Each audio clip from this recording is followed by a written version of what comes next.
بسم اللہ الرحمن الرحیم۔ السلام علیکم ویورز، آج پھر آپ کے لیے ایک اور نہایت دلچسپ اور سبق آموز کہانی لے کر حاضر ہوئی ہوں۔ نئے آنے والے ساتھیوں سے گزارش ہے کہ اگر ابھی تک آپ نے ہمارا چینل سچی کہانیاں سبسکرائب نہیں کیا تو اس کو لازمی سبسکرائب کیجیے۔ چلیں اپنی کہانی شروع کرتے ہیں۔ میرے دادا کافی امیر آدمی تھے۔ انہوں نے اپنے اکلوتے بیٹے صفدر خان کی شادی وولن ملز کے مالک ملک شہریار کی بیٹی مرینا شہریار سے کر دی۔ شادی کے کچھ روز بعد ڈیڈی ممی کو لے کر یورپ چلے گئے۔ ڈیڈی کی عدم موجودگی میں دادا جان خود تمام بزنس کی دیکھ بھال کرتے رہے۔ 3 ماہ بعد ڈیڈی واپس آئے اور انہوں نے پھر سے کاروبار سنبھال لیا۔ ڈیڈی اس شادی سے بہت خوش اور مطمئن تھے۔ دادا جان اور دادی جان بھی بیٹے بہو کو خوش دیکھ کر خدا کا شکر ادا کرتے تھے۔ شادی کے پہلے سال ہی جب میں پیدا ہوا، سب کا مارے خوشی کے کوئی ٹھکانہ ہی نہ رہا۔ صدقے خیرات ہوئے اور بہت دھوم دھام سے عقیقے کی رسم ادا کی گئی۔ دادا جان کی خواہش پر میرا نام حسن علی خان رکھ دیا گیا۔ میں سب کی آنکھوں کا تارا تھا۔ ممی ڈیڈی دادا جان اور دادی جان کی محبتوں تلے دن رات گزر رہے تھے۔ جب میں 4 سال کا ہوا تو مجھے اسکول میں داخل کروا دیا گیا۔ میرے لیے ایک انگریز گورننس ریٹا کا بندوبست بھی کیا گیا۔ تمام ذمہ داریوں سے نپٹ کر دادا جان اور دادی جان نے حج کا قصد کیا اور ممی ڈیڈی کو ڈھیروں نصیحتیں کرنے کے بعد خانہ کعبہ کی زیارت کے لیے چلے گئے۔ ڈیڈی کی مصروفیات مزید بڑھ گئی تھی۔ صبح سے شام تک انہیں مصروف رہنا پڑتا۔ دادا جان کی عدم موجودگی کی وجہ سے اب تمام کاروباری ذمہ داریاں ڈیڈی پر تھی۔ زیادہ محنت نے انہیں جلد ہی تھکا دیا۔ انہیں ہر وقت ہلکا ہلکا بخار رہنے لگا۔ ڈاکٹر نے انہیں مکمل ریسٹ کرنے کی ہدایت دی اور ساتھ ہی کسی صحت افزا مقام پر جانے کا مشورہ دیا۔ ممی نے ڈاکٹر کی ہدایت پر پورا عمل کیا اور تمام کام اپنے مینیجر زہیب علی کے حوالے کر کے مجھے اور ڈیڈی کو ساتھ لے کر سوات چلی گئیں۔ وہاں ہمارا قیام ریسٹ ہاؤس میں تھا۔ 1 مہینے کے قیام کے بعد ہم واپس آ گئے۔ ڈیڈی کی غیر حاضری میں زہیب علی نے تمام کام نہایت خوش اسلوبی سے سنبھالا تھا۔ ڈیڈی نے خوش ہو کر اس کی تنخواہ میں اضافہ کر دیا۔ تھوڑے ہی دنوں بعد ڈیڈی کی طبیعت پھر خراب ہو گئی۔ علاج کے باوجود وہ روز بروز کمزور ہوتے چلے گئے۔ ڈاکٹرز کی رپورٹ نے ہمارے حواس گم کر دیے۔ ڈیڈی کو کینسر تھا اور وہ بھی اس حد تک پھیل چکا تھا کہ اب علاج ناممکن تھا، لیکن ممی نے ہمت نہیں ہاری اور ڈیڈی کو لے کر امریکہ چلی گئیں۔ لیکن ڈیڈی کا آپریشن کامیاب نہیں ہو سکا اور وہ ہمیں داغ جدائی دے کر اس دنیا کو چھوڑ کر چلے گئے۔ جوان بیٹے کی موت کی خبر دادا جان کے لیے زہر قاتل ثابت ہوئی۔ ان کا دل بیٹے کی جدائی برداشت نہ کر سکا اور خاموش ہو گیا۔ دادی جان شوہر اور بیٹے دونوں کی میتیں دیکھ کر سکتے کے عالم میں تھی۔ ممی کو خدا نے بے پناہ حوصلے سے نوازا تھا۔ یوں دادا جان اور ڈیڈی کی تدفین کے دوسرے روز دادی جان بھی اسی خاموشی میں سکتے کی حالت میں ہمارا ساتھ چھوڑ گئیں۔ پے در پے اموات نے مجھے سہما کر رکھ دیا تھا۔ اب اس دنیا میں صرف ممی ہی میرا سہارا تھی۔ گھر میں ہر طرف ایک سناٹا چھایا رہتا۔ تمام کاروبار انکل زہیب سنبھال رہے تھے۔ کبھی کبھار وہ کچھ پوچھنے یا کسی چیز پر دستخط کروانے گھر آ جاتے تھے۔ ممی کی عدت ختم ہو چکی تھی۔ اب انہوں نے آفس جانا شروع کر دیا تھا۔ میں بھی اسکول جاتا تھا۔ وہاں سے واپسی پر حالات اور وقت نے مجھے اپنی عمر سے کہیں زیادہ شعور اور سنجیدگی عطا کر دی تھی۔ ایک بات جو میں شدت سے نوٹ کر رہا تھا وہ یہ کہ انکل زہیب کا ہمارے گھر آنا جانا بہت بڑھ گیا تھا۔ انکل زہیب جانے کیوں اب مجھے زہر لگنے لگے تھے۔ میں یہ محسوس کر رہا تھا کہ انکل زہیب کی وجہ سے ممی نے مجھ پر توجہ دینا کم کر دی تھی۔ میرے حصے کا سارا وقت اب وہ انکل زہیب کے ساتھ گزارتی تھی۔ میرے دل میں انکل زہیب کے خلاف غصے اور نفرت کا الاؤ بھڑک رہا تھا۔ انکل زہیب کو بھی شاید اس بات کا احساس ہو گیا تھا۔ اب وہ جب بھی آتے میرے لیے کھلونے اور ٹافیاں وغیرہ لے کر آتے۔ میں ان کے سامنے ہی کھلونوں کو پٹخ کر توڑ دیتا اور ٹافیاں پیروں میں کچل دیتا۔ ممی میرا رویہ دیکھ کر ناراض ہو جاتی، کبھی ڈانٹ دیتی، کبھی 2-3 تھپڑ میرے رخساروں پر جھڑ دیتی اور میں اپنے رخسار پر ہاتھ رکھے دکھ سے سوچتا رہ جاتا کہ یہ وہی رخسار ہیں جس پر ممی کے بے شمار بوسے ثبت ہیں۔ ممی کے تلخ رویے نے مجھے ذہنی طور پر پریشان کر کے رکھ دیا تھا۔ چند ہی دنوں بعد ممی نے ایک شاندار دعوت کا اہتمام کر ڈالا۔ سارے رشتہ دار دوست احباب سب مدعو تھے۔ میرے ننیال والے بھی سب آئے ہوئے تھے اور پھر اسی تقریب میں ممی نے وہ اعلان کر دیا جس کا کم از کم مجھے پہلے سے اندازہ تھا۔ مگر یہ وقت اتنی جلدی آ جائے گا اس کا مجھے اندازہ نہیں تھا۔ ممی نے انکل زہیب کو میرے ڈیڈی کی جگہ دے دی، یعنی انکل زہیب سے شادی کر لی۔ انکل زہیب کے خلاف میرے دل میں نفرت دو چند ہو گئی۔ اس شخص نے مجھے میری شفیق ماں سے چھین لیا تھا اور میں اس دنیا میں بے سہارا ہو گیا تھا۔ نانا جان بھی ممی کے اس فیصلے سے بہت غصہ ہوئے اور انہوں نے ممی سے قطع تعلق کر لیا۔ شادی کے 1.5 سال بعد ہی ممی کی گود میں آئرہ آ گئی۔ ممی اور بھی مصروف ہو گئی۔ آئرہ بہت پیاری سی بچی تھی۔ مجھے احساس تھا کہ یہ میری چھوٹی سی بہن ہے۔ اس احساس نے مجھے بے پناہ خوشی اور فخر بخشا تھا، اور میں اس پیاری سی بہن کا بڑا بھائی ہوں۔ میں بہت خوش تھا۔ ایک دن اسی جذبے سے مغلوب ہو کر میں آئرہ کو اٹھانے کے لیے آگے بڑھا تو انکل زہیب نے کہا، سنبھل کر لینا، یہ کوئی کھلونا نہیں۔ میرے بڑے ہوئے ہاتھ پیچھے ہو گئے اور میں آئرہ کو گود میں لینے کی خواہش کے باوجود وہاں سے ہٹ گیا۔ اس طرح کے کئی واقعات ہوئے جن سے انکل زہیب اور میرے درمیان فاصلے بڑھتے چلے گئے۔ ممی نے بہت کوشش کی کہ میرے اور ان کے درمیان صلح ہو جائے، مگر نہ میری نفرتیں کم ہو سکی اور نہ ہی دشمنی سے وہ باز آئے۔ میرے اور انکل زہیب کے درمیان اختلافات بڑھتے ہی جا رہے تھے، اور پھر ممی نے مجھے حسن ابدال ہاسٹل میں بھجوا دیا۔ تنہا تو میں گھر میں ہی تھا، لیکن یہاں پر ایک ایک پل بھاری لگتا تھا۔ لیکن میرے ٹیچرز کے شفقت بھرے رویے نے میرے اندر جینے کی امنگ پیدا کر دی۔ ممی کا فون ہر ہفتے آ جاتا، پھر وقت کے ساتھ ساتھ فون کے درمیان وقفہ بڑھتا گیا۔ میں نے بھی انتظار کرنا چھوڑ دیا تھا۔ ممی کی گود میں آئرہ کے بعد ابراہیم آ گیا۔ کبھی کبھار ممی مجھ سے ملنے آ جاتی، البتہ ہر ماہ رقم کا چیک مجھے باقاعدگی سے مل جاتا۔ ڈیڈی کی موت سے پہلے سب کی بھرپور توجہ نے کبھی مجھے محسوس ہی نہ ہونے دیا تھا کہ تنہائی کیا ہوتی ہے۔ دن رات ممی، ڈیڈی، دادا جان، دادی، سب کی محبتوں کے سائے تلے میں خوشگوار دن گزار رہا تھا، مگر ان 6 ماہ کے اندر ہی میری زندگی نے پلٹا کھایا تھا اور میں آسمان کی بلندی سے زمین کی پستیوں میں آ گیا تھا۔ ہاسٹل میں دن تو پڑھائی اور کھیل کود میں گزر جاتا، مگر راتیں جس طرح میں آنکھوں میں کاٹتا تھا وہ میرا دل ہی جانتا ہے۔ گرمیوں کی چھٹیاں ہو گئی اور تمام بچے اپنے اپنے گھروں کو جانے کی تیاری کرنے لگے۔ ممی نے نوکر کو بھیج کر مجھے بھی بلوا لیا۔ شام کو جب انکل زہیب آفس سے آئے تو مجھے دیکھ کر ان کی تیوریوں پر بل پڑ گئے۔ ان کا رویہ مجھ سے نہایت تحقیر آمیز اور جارحانہ تھا۔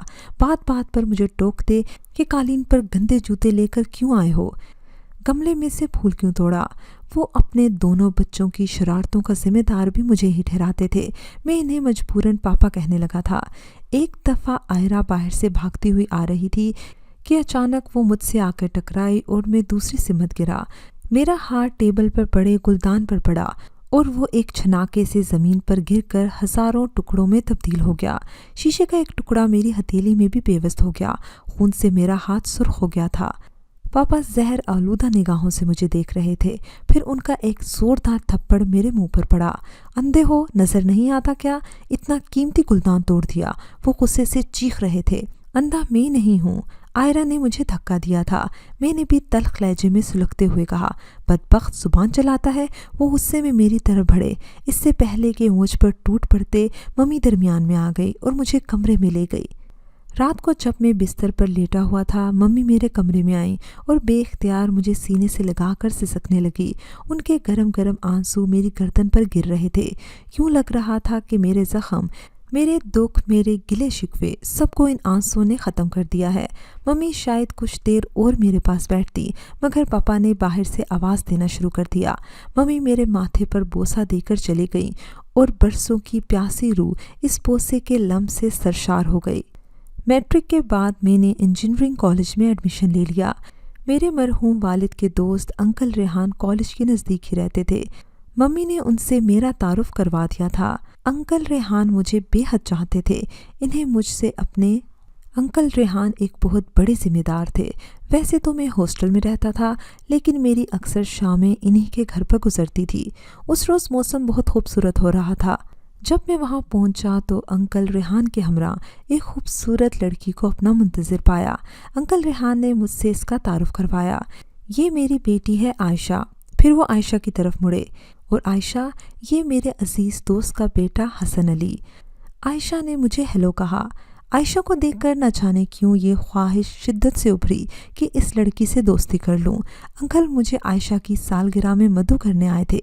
मैंने वादा कर लिया कि मैं सालगिरह में ज़रूर जाऊंगा। मैंने उसे सोने का चेन गिफ्ट किया जिसे देखकर वो बेहद खुश हुई। शुक्रिया हसन, मुझे तुम्हारा गिफ्ट बेहद पसंद आया। आयशा और मैं गैर महसूस तरीके से एक दूसरे के करीब आते चले गए। आयशा की मोहब्बत ने मेरी महरूमियों की बड़ी हद तक तलाफ़ी कर दी थी। वो जूनियर कैम्ब्रिज से सीनियर कैम्ब्रिज में आ गई। हमारे दिलों के दरमियान भी फासले बहुत कम हो गए थे। हम दोनों ही एक दूसरे की मोहब्बतों में सरशार थे। महीनों गुजर जाते थे मगर मम्मी की सूरत नहीं दिखाई देती थी। उनकी याद दिन रात मेरा हिसार किए रहती, मगर वो जब आती तो इन्हें देखते ही मेरे उमड़ते हुए जज्बे सर्द पड़ जाते। मेरे दिलो दिमाग पर बर्फ़ जम जाती और मैं बेहद रस्मी अंदाज से उनसे मिलता। मेरे इस अंदाज से उनकी आंखों में शिकवा नुमायाँ हो जाता, मगर मैं अनजान बन जाता। अपने इस रवैये से मुझे बहुत तस्कीन मिलती थी। मम्मी को दुख देकर शायद मैं अपनी महरूमियों का इंतकाम लेता था, और ये बात थी कि उनके जाने के बाद मैं पहरों रोता रहता था, कुड़ता रहता था। दिन पर लगाकर उठते गए। दिन महीनों बरसों में तब्दील होते चले गए। मैंने तालीम मुकम्मल कर ली। कराची में ही एक बड़े इदारे में मुझे मुलाजमत मिल गई। डिफेंस के इलाके में मैंने एक कोठी खरीद ली। मेरा जिगरी दोस्त नूर जमान भी मेरे साथ मुकीम था। दरअसल इसे भी कराची में ही मुलाजमत मिल गई थी। एक दिन मेरे दोस्त ने मुझे कहा, हसन तुम शादी कर लो, तुम्हारी बेचैनी और घर की तन्हाई भी ख़त्म हो जाएगी। हाँ यार, तुम सही कहते हो। और मैं सोचने लग गया कि चंद रोज़ के लिए मम्मी के पास से हो आऊँ और इन्हें आयशा के रिश्ते के लिए अंकल रेहान के घर भेजूँ। अगले ही रोज़ मैं अपनी कार में डैडी के घर की तरफ रवाना हो गया, जहाँ से कई साल पहले मैं पापा के हाथों जलील व ख्वार होकर निकला था। मम्मी मुझे देखकर बेहद खुश हुई। इब्राहिम और आयरा बड़े तकल्लुफ़ और फीके अंदाज से मुझसे मिले। कुछ ही देर बाद पापा ऑफिस से आ गए। मुझे देखकर उनकी आंखों में हैरत नमदार हुई, फिर उनकी आंखों में मेरे लिए नफ़रत भर गई। मेरे सलाम का जवाब दिए बगैर वो मम्मी से मुखातिब हुए, मरीना इधर आओ। मम्मी किसी रिपोर्ट की मानिंद उनके साथ अंदर चली गई। जब वो जर्द होते हुए चेहरे के साथ वापस आईं तो मुझे अंदाज़ा हो गया कि पापा ने उनसे क्या कहा होगा। दुख की कितनी ही लहरें मेरे वजूद में सरसराने लगी। मैं मम्मी से कुछ देर इधर उधर की बातें करता रहा। फिर मैंने हिम्मत करके मम्मी को आयशा के बारे में बता दिया। वो ये सुनकर बहुत खुश हुई। ठीक है बेटा, मैं चंद रोज़ बाद खुद रेहान के घर जाकर बात करूंगी और फिर तुम्हें फ़ोन पर इत्तला दे दूंगी। मैं कई दिन तक मम्मी के फ़ोन का इंतज़ार करता रहा, लेकिन फ़ोन ना आया। मैंने खुद कई दफ़ा घर फ़ोन किया तो यही जवाब मिला कि वो घर पर नहीं। आखिर तंग आकर मैं परेशानी के आलम में हसन अब्दाल रवाना हो गया। सफ़र की थकन से बुरा हाल था, लेकिन आयशा से मुलाकात का एहसास हर परेशानी पर गालिब था। आयशा का चेहरा मुझे देखते ही खिल उठा। अंकल रेहान अपने फॉर्म पर गए हुए थे। कितनी ही देर हम आपस में बातें करते रहे। मैंने आयशा को बता दिया कि मम्मी जल्द ही उसके घर आने वाली हैं। ये सुनकर आयशा का चेहरा शर्म से सुर्ख हो गया। उसी ही रात मेरे दोस्त नूर जमान की कॉल आ गई। यार हसन, तुम फ़ौरन पहुंच जाओ। जमान खुशी से चहक रहा था। मगर क्या बात है? मैंने कहा। यार बात यह है कि मेरी मंगनी हो रही है। ओहो, मुबारक हो, मैंने बड़ी खुशी से कहा। बाकी बातें यहाँ आकर होंगी, तुम फ़ौरन छुट्टी लेकर आ जाओ। मैंने अपने दोस्त से फ़ौरन पहुँचने का वादा कर लिया और दूसरे ही दिन मैं स्कर्दू परवास कर गया। नूर जमान मुझे एयरपोर्ट लेने के लिए आया हुआ था। नूर जमान की मंगनी बड़ी धूमधाम से हुई। मैं तो मंगनी में शिरकत के फ़ौरन बाद वापस आना चाहता था, मगर नूर जमान ने रोक लिया कि 2 दिन बाद वो भी मेरे हमरा जाएगा। मैं वापस आया तो ढेर सारी डाक मेरे मुंतज़िर थी। खतूत के साथ एक कार्ड भी था। सबसे पहले मैंने कार्ड खोलकर पढ़ा। सुनहरे कार्ड पर लिखे हुए स्याह हरूफ जहर बनकर मेरी रगों में उतर गए। मैं गुस्से से पागल होकर बाहर की जानिब दौड़ा। नूर जमान मेरी हालत देखकर घबरा गया। इसने मुझे रोककर कुछ दरियाफ्त करना चाहा, लेकिन मैं दौड़कर कार में बैठ गया और कार स्टार्ट करके पूरी कुव्वत से एक्सीलेटर दबा दिया। कार ने एक झटका खाया और कोठी से बाहर निकल गई। नूर जमान भागकर बाहर आया, लेकिन आलम दीवानगी में मुझे कुछ नज़र नहीं आ रहा था और मैं घंटों का सफ़र मिनटों में तय कर रहा था। मेरे दिमाग में तो अलाव से दहक रहे थे। रास्ते में कई दफ़ा हादसा होते होते बचा। न जाने मैं कैसे सही सलामत अंकल रेहान के घर पहुंच गया। मैं तेज़ी से ड्राइंग रूम की तरफ बढ़ा। बरामदे में मुझे आयशा नज़र आई, जर्द चेहरे और सूजी हुई आंखों के साथ। मैंने उसके शानों पर हाथ रखकर उसे झंझोड़ते हुए कहा, आयशा, ये क्या हो गया है? तुमने ऐसा क्यों होने दिया? तुमने मुझसे बेवफाई क्यों की? आयशा की आंखों में कर्ब और दर्द का तूफान था। चेहरे पर इज़्तिराब का सैलाब लम्हा ब लम्हा बढ़ता जा रहा था। हसन, मुझसे क्या पूछते हो? अपनी मम्मी और पापा से पूछो। इन्होंने तुम्हारी बजाय इब्राहिम के लिए मुझे क्यों मांगा? मैं तो मशरिक की बेटी हूँ, जो वालदैन की रज़ा हो कुर्बान हो जाती हूँ। आयशा की आवाज़ मुझे किसी गहरे कुएं से आती हुई महसूस हो रही थी। मैंने गौर से आयशा को देखा तो उसके चेहरे पर दुख आमेज़ लम्हों के साए लरज़ां थे। उसकी आंखों में कितने ही ख्वाबों की टूटी हुई किरचियाँ थीं। मेरे बेहद इसरार पर उसने बताया कि तुम्हारे पापा ने तुम्हारी बजाय इब्राहिम के लिए डैडी से बात की।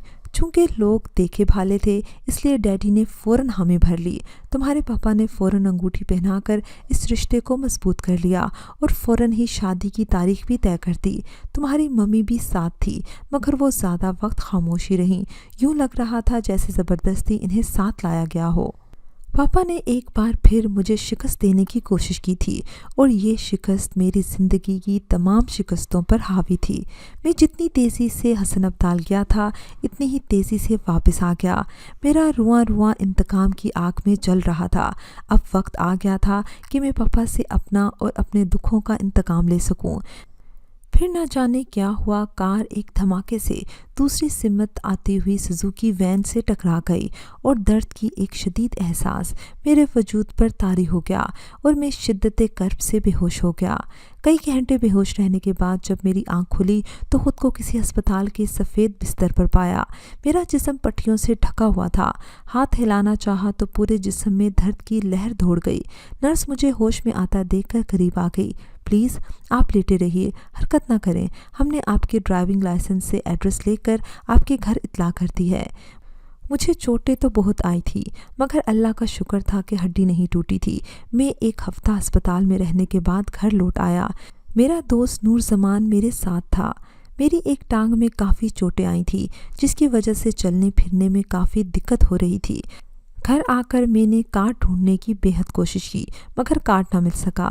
शायद खाला खैरन ने सफाई करते हुए कहीं फेंक दिया होगा। मैं इब्राहिम की शादी की तारीख मालूम करना चाहता था। अपने एक्सीडेंट की इत्तला मैंने मम्मी को नहीं होने दी थी। नूर जमान को भी मैंने मना कर दिया था। दूसरे ही दिन मैं नूर जमान की मदद से मम्मी के घर जा पहुंचा। मुझे इस हालत में देखकर मम्मी का चेहरा जर्द पड़ गया। क्या हुआ हसन बेटा? वो रो पड़ी। ये तो बहुत मामूली ज़ख़म है। रूह के ज़ख़म तो देखें जो आपने बचपन से लेकर अब तक मुझे दिए हैं, और अब ये आखिरी और सबसे गहरा वार आपने आयशा को मुझसे छीन कर किया है। मैं ना चाहते हुए भी बहुत तल्ख हो गया। मम्मी खामोशी से मेरी तरफ देख रही थी। इतने में पापा अंदर दाखिल हुए। वो मुझे देखते ही खिलाफ मामूल बड़ी खुश दिली से बोले, आहा, तो इब्राहिम की शादी में शिरकत के लिए आए हो। उनकी मुस्कुराहट में जो तंज था उसने मुझे झुलसा कर रख दिया था। मेरे दिल में इंतकाम के शोले भड़क उठे। मैं सुलगती हुई नज़रों से पापा को देखते हुए बाहर चला गया। मैंने नूर जमान को अपने फ़ैसले से आगाह किया तो उसने मुझे समझाने की कोशिश की, मगर मैं अपने साथ होने वाली तमाम ज़्यादतियों की तलाफ़ी किए बगैर ना रह सकता था। इस मौके पर मैंने अपने एक अजीज़ दोस्त वडेरे अली नवाज़ से मदद चाही। वडेरा अली नवाज़ ने अपने 4 आदमी मेरे साथ कर दिए। हमें अपने ज़राए से मालूम हो गया था कि इब्राहिम की बारात हसन अब्दाल चली गई है और शाम को वापसी है। शाम का अंधेरा हर सू फैल चुका था। मैंने अपने साथियों को कोठी से बाहर छुपा दिया और ख़ुद अंदर दाखिल हो गया। पापा के कमरे में जाकर थोड़ी सी जद्दोजहद के बाद मैंने सेफ खोल लिया। तमाम नौकरों को मालूम था कि मैं पापा का सुतेला बेटा हूँ, लिहाजा किसी ने मुझे रोकने की कोई कोशिश नहीं की। मैंने सेफ में से नोटों की कई गड्डियाँ जेब में डाल ली। आखिर ये सब मेरे अब्बू की फैक्ट्री से आने वाली रकम ही थी। मुझे बाहर बारात की आमद का एहसास हुआ तो मैं जल्दी से बाहर आकर एक दरख्त की ओट में छुप गया।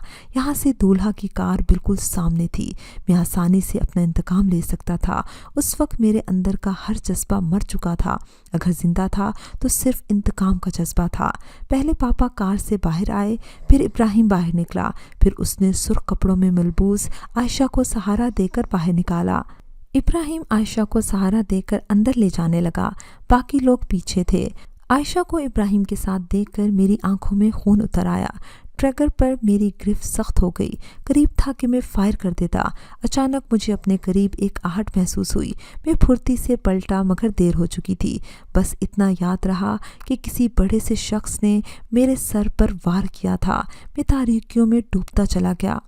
तारीकियां जब दूर हुई तो मैंने खुद को लॉकअप में पाया। अली नवाज के चारों बंदे मेरे हमरा थे। उन पर मैं बरस पड़ा। साईं, हम क्या करते? एक ने हकलाते हुए कहा। जब आप कोठी के अंदर गए थे उसी वक्त उनके 10-12 बंदों ने हम पर बेखबरी में हमला कर दिया। हम तो हथियार वगैरह रख कर बैठे थे और बारात का इंतज़ार कर रहे थे। अगर हथियार हमारे हाथ में होते तो फिर हम देखते कि वो कैसे हम पर काबू पाते हैं। और फिर अली ज़मान, जो कि कुछ फासले पर जीप लेकर हमारा इंतज़ार कर रहा था, इसने अली नवाज़ को हमारे बारे में बता दिया। अली नवाज ही हमारी ज़मानतों के लिए आया था। हम पर डाका डालने का इल्ज़ाम था और मेरी जेब से निकलने वाली रकम ने इस बात की तस्दीक कर दी थी।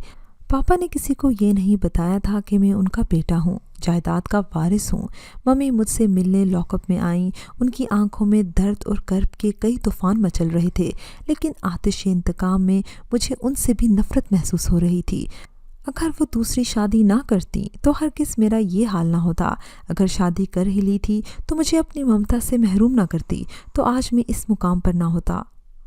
मम्मी के आंखों से आंसू बह रहे थे, मगर मैं उस वक्त एक वहशी था, एक जुनूनी था जो अपनी मोहब्बत का इंतकाम लेना चाहता था। मैंने मम्मी की बात सुनने से इनकार कर दिया। वो आंसू बहाकर वापस चली गई। अली नवाज की कोशिशों से हमारी ज़मानत हो गई। हालांकि पापा ने बहुत कोशिश की कि ज़मानत ना हो सके, मगर अली नवाज भी बड़ा असर रसूख वाला शख्स था। उसकी पहुंच भी बड़े बड़े ऑफिसर्स के साथ थी। मुकदमा शुरू हो चुका था। वडेरा अली नवाज ने केस का रुख ही बदल कर रख दिया। अदालत में मैंने यही बयान दिया था कि इब्राहिम मेरा सुतीला भाई है। इसकी शादी में शिरकत के लिए मैं अपने साथियों के हमरा वहाँ गया था। वो घर और तमाम जायदाद मेरे मरहूम वालिद की है। उनके इंतकाल के बाद सुहेब अली ने मेरी मम्मी से शादी कर ली। तमाम जायदाद की देखभाल वो इसी तरह करते रहे जैसे मेरी वालिद साहब की ज़िंदगी में करते रहे थे। मेरे सुतेले वालिद चूँकि मेरी तमाम जायदाद हथियाने के ख्वाब देख रहे थे, इसीलिए इन्होंने मौके से फ़ायदा उठाकर मेरे सर पर कोई चीज़ मारकर मुझे बेहोश कर दिया। यही हशर उन्होंने मेरे चारों साथियों का किया और फिर पुलिस तलब कर ली। मेरी जेब में नोटों की गड्डियाँ इन्होंने खुद मेरी बेहोशी की हालत में डाली होंगी। मेरे इस बयान से सुहेब साहब के कदम ज़मीन से उखड़ गए।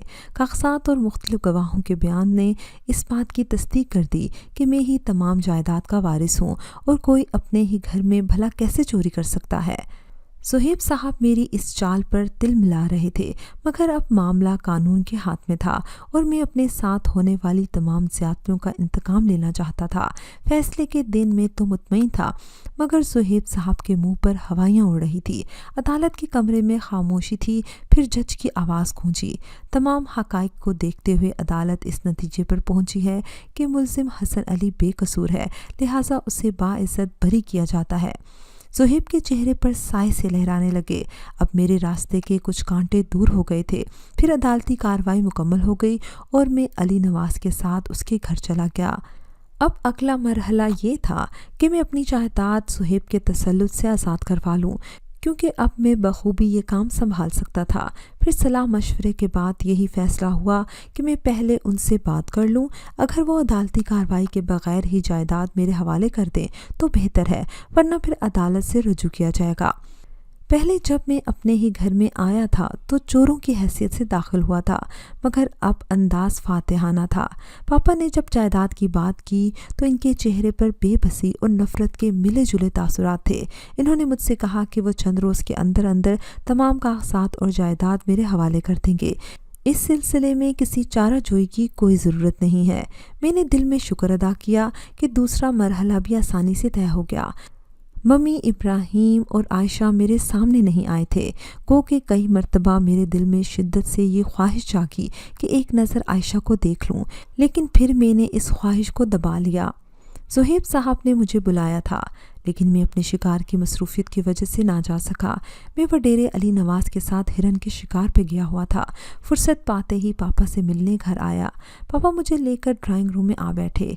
उनका अंदाज़ उस रोज़ कुछ हिचकिचाया हुआ था और पहेलियाँ बुझवाने वाले अंदाज में गुफ्तगू कर रहे थे। फिर वो अपने मतलब की बात पर आ गए कि इब्राहिम तलाक देकर आयशा को तुम्हारे हवाले कर देगा, तुम जायदाद से दस्तबरदार हो जाओ। ये भी पापा की कमीनी फितरत ही का एक पहलू था कि वो आयशा को बर्बाद करके जायदाद को बचाना चाहते थे। आयशा के ज़रिए एक मर्तबा फिर बिसात बदल देना चाहते थे। अभी मैं सोच ही रहा था कि क्या जवाब दूँ। क्या जायदाद के बदले अपनी मोहब्बत को हासिल कर लूँ? क्या करूं? अचानक अंदर से चीखों की आवाज़ें बुलंद हुई। पापा भागकर अंदर चले गए। शोर बढ़ता जा रहा था। मेरे दिल को भी अजीब सी वहशत हो रही थी। मैं भी बेसाख्ता दौड़ता हुआ अंदर चला गया और शोर की सिमत का अंदाज़ा करता हुआ किचन तक पहुंच गया, जहां 2 आदमी किसी को कंबल में लपेट रहे थे। मैं बेचैन सा होकर आगे बढ़ा तो झुलसा हुआ मुंह नजर आया और मेरे मुंह से चीखें बेसाख्ता निकलने लगी। वो मेरी मम्मी थी। आग के तेज शोलों ने इन्हें जलाकर राख कर दिया था। मैंने किसी की परवाह किए बगैर मम्मी को अपने दोनों हाथों में उठाया और कार की तरफ दौड़ा। इन्हें आहिस्तगी से कार की पिछली सीट पर लिटाया। मेरी साथ वाली सीट पर इब्राहिम भी आकर बैठ गया था और कार तेज़ी से सड़क पर भागने लगी। आगा खान हस्पताल में मम्मी को फ़ौरन दाखिल करवा दिया गया। वो बहुत शदीद झुलस गई थी। सारे बाल जल गए थे। खाल जगह जगह से जल कर लटक गई थी और अंदर से सुर्ख गोश्त नजर आ रहा था। रात का ना जाने कौन सा पहर था जब मम्मा ने मुझे अपने पास बुलाया। उनकी हालत ऐसी थी कि वो बोल भी ना पा रही थी। उन्होंने अटक अटक कर कहा कि तुम्हारे नाम एक ख़त मैंने बैंक के लॉकर में रखवाया है, तुम उसे पढ़ लेना। मुझे समझ नहीं आ रही थी कि मम्मा किस ख़त के बारे में बात कर रही हैं। डॉक्टरों की अनथक कोशिशों के बावजूद रात 3 बजे उनकी रूह जिस्म की कैद से आज़ाद हो गई। उस दिन मैं जी भर कर रोया। मुद्दतों से आंखों में जमे हुए आंसू कतरा कतरा पिघल कर बह गए। वो जैसी भी थी मेरी माँ थी। वो शोहर और औलाद के दरमियान बुरी तरह पिस रही थी। मम्मी की मौत ने जल्दी पर तेल का काम किया और मुझे पापा से शदीद नफरत हो गई। इनसे इंतकाम की आग ने मुझे सर से लेकर पाँव तक झुलसा कर रख दिया था। मेरा बस नहीं चल रहा था कि मैं इन्हें अपने घर, अपने कारोबार से निकाल कर बाहर करूं, मगर इब्राहिम और आयरा की हालत देखकर मैं ज़ब्त किए रहा। माँ के गम में वो दोनों भी निढाल थे। मम्मी के चेहलम तक मैं खामोशी से इंतज़ार करता रहा। इन दिनों ख़त की बात मुकम्मल तौर पर मेरे जहन से निकल चुकी थी। मम्मी के चेहलम तक मैं खामोशी से इंतज़ार करता रहा। चेहलम के बाद मैंने पापा से फिर बात की तो इन्होंने मुझसे कहा, क्या तुम आयशा को इतनी जल्दी भूल गए हो? मेरे जहन में झक्कड़ से चलने लगे। आयशा मेरी ज़िंदगी के ख़ज़ां रसीदा दिनों में बाहर का नोखेज़ फूल बनकर दाखिल हुई थी। भला मैं अपनी मोहब्बत को कैसे भूल सकता था? मगर हालात उसे मुझसे दूर ले गए थे और अब फिर कुदरत उसे मुझसे करीब कर रही थी। मैं सोच में पड़ गया। 2 दिन की सोच विचार के बाद मैं इस फैसले पर पहुंचा कि मैं आयशा के लिए सब कुछ छोड़ दूंगा और उसे अपने घर की मलका बना लूँगा। रुपए पैसे की तो मेरे पास कमी ना थी, मगर मोहब्बतों की हमेशा कमी रही थी। डैडी, दादा जान, दादी जान की मोहब्बतों को मौत के जालिम हाथों ने ख़त्म कर दिया था, मगर मम्मी की मोहब्बत पर मेरा हक था। पापा ने इन्हें इस काबिल ही कब छोड़ा था कि वो मुझ पर अपनी ममता निछावर करती। बचपन, लड़कपन मम्मी की मोहब्बत के लिए तड़पते सिसकते गुजरा। जवानी में आयशा की मोहब्बत ने सब दुखों की तलाफ़ी कर दी। अब एक बार फिर मुझे आयशा मिल रही थी तो मैं पीछे क्यों हटता, और फिर अपने फ़ैसले से आगाह करने के लिए मैं घर जा पहुंचा। पापा उस वक्त घर पर मौजूद नहीं थे। उस वक्त मुझे मम्मी की शिद्दत से याद आई और इस याद के साथ ही वो ख़त वाली बात मेरे जहन में आ गई और मैं फ़ौरन ही वो ख़त लेने पहुंच गया। वो ख़त पढ़ते ही जैसे ज़मीन मेरे पाँव तले से निकल गई। काश मम्मी मुझे उस ख़त के बारे में ना बताती। काश वो मेरे लिए वो ख़त ना लिखती। उस ख़त में लिखा था, प्यारे बेटे हसन, मैं तुम्हारी बहुत बड़ी मुजरिम हूँ। मुझे पता है तुम मुझसे शदीद नफ़रत करते हो, लेकिन बेटा मैं भी हालात के आगे मजबूर हूँ। लेकिन मैं तुमसे बेहद मोहब्बत करती हूँ। आज मैं एक राज से पर्दा उठाने वाली हूँ और ये राज तुमसे मुंसलिक है। ये राज कई अरसे से मेरे ज़मीर पर बहुत बड़ा बोझ है।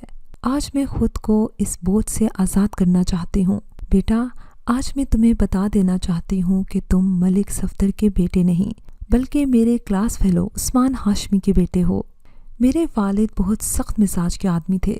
وہ میری عثمان سے شادی نہیں کرانا چاہتے تھے کیونکہ عثمان ایک غریب گھرانے سے تعلق رکھتا تھا۔